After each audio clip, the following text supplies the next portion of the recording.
Yo, what's going on? This your boy Yusef Hood. You listening to the podcast, Hood the Filmmaker. Yo, I'm just hollering at y'all today. I know everybody heard the bad news. Kobe Bryant, one of the best basketball players in American history, died yesterday with his young daughter, who was 13 years old, on the way to a basketball camp that they play. Mamba is what it was called.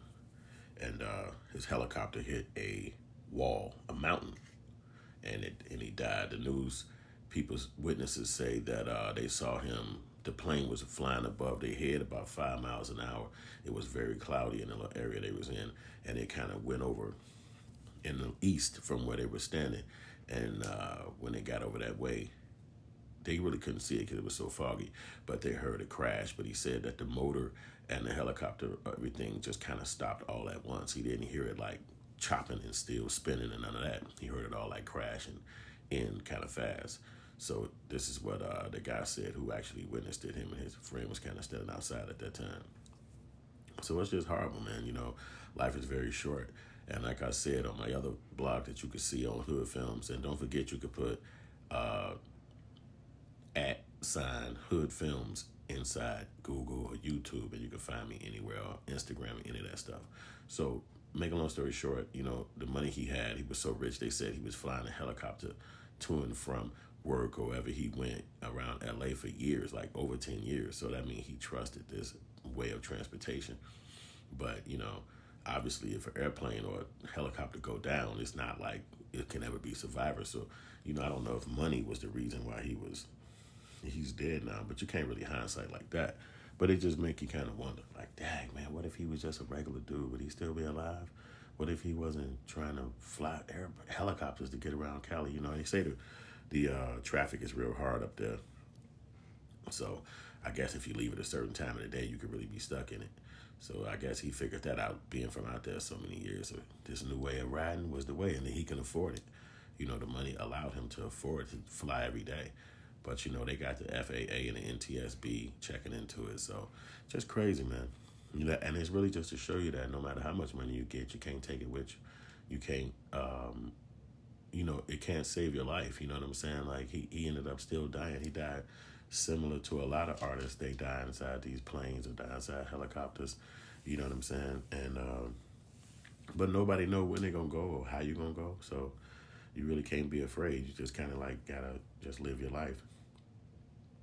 But it definitely is something to think about when somebody like that who's got such a gift to give to the earth, and he played so many years and gave so much of his time and effort to play basketball. He played from the time he was 18, and he just retired in like 2015, 2016. So he only was out the game for like 4 or 5 years.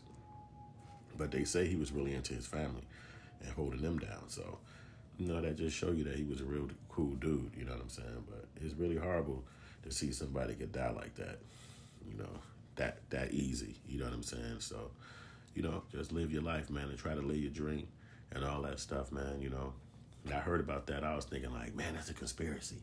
They killed him because, you know, you start thinking all these things and reasons that he's somebody like that got to die because you think like 41 is not that old, but he still had to perish. And then you're thinking like, he's not supposed to be dead. He's rich. Like, he's like living in some kind of area where people like him live 100-some years. You know what I'm saying? Like, how Kobe dead and Trump still alive? You know, them kind of questions. Like, wait a minute, this dude do negative shit, say negative shit, and this Kobe dude was all positive and about motivation.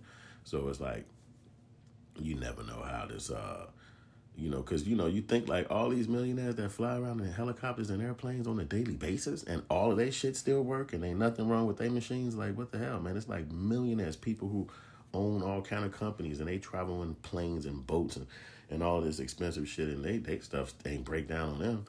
So you just kind of thinking and all that shit, because the quick emotionality kick in from having to hear such news like that, and then sporadically like that. You know what I'm saying? I'm outside on my greasy grind, and then my wife hit me like, yo, you heard Kobe died? I'm like, this ain't the best time to be telling me this. Like, I really play basketball still to this day. Like, I don't want to be, wet. This is a joke, right? And it's real talk. So then he lost his daughter too. So it's like, man, that's pain his family can't even, I can imagine what they going through. You know what I'm saying? So the online game is going crazy. Everybody posting photos and posting stuff. So it's going to be a journey to the end of that. they was wondering should the NBA players continue to play, but it looked like they did play. But a lot of them are still hurt and having a lot of pain and shit, dealing with probably knowing Kobe on a personal level. You know what I'm saying? So it ain't easy. But what I will say is, don't let it take you out. Don't let it shut you down. You know, still strive, still go for yours. Kobe was definitely a motivational guy. His stories out there about how hard he worked out, how hard he prepared himself, you know, going up against grown men as a teenager, winning 5 championships.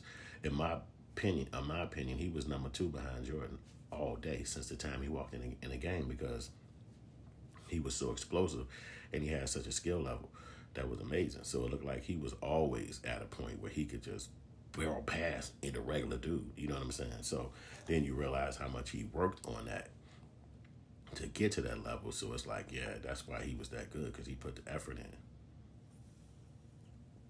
behind the scenes when the camera wasn't there. So that's all I got on that, man. I'm gonna let y'all get back to y'all day. Y'all definitely listening to the Yusef Hood podcast. I hit y'all with a little information about the stuff that I found out about around the world, and it's interesting to me. So I want to chat about it, and I'm trying to get this relationship going with the world out there. If you got any questions, if you want to, ask me about anything in the filmmaking game, and I am definitely doing stocks and stuff like that now, hit me up at Hood Films, hoodfilms.com, Hood Films at all social networks. Just put the @ and Hood Films in Google or YouTube, and then I'm gonna pop right up. You know what I'm saying? And but that's that. I just wanted to talk about Kobe. You know what I'm saying? He was definitely an influence. You know what I'm saying? And the whole world gonna be talking about it. So I just wanted to make sure I chatted about him, because he definitely was an influence to me too. I mean, I definitely get on the basketball court and I'm like, Kobe, when I'm shooting the ball. I've been doing that for years. Now, you never know somebody or when they're going to die, but you just definitely had that influence from somebody that played at that level. So that being said, I'm going to holler at y'all later, man.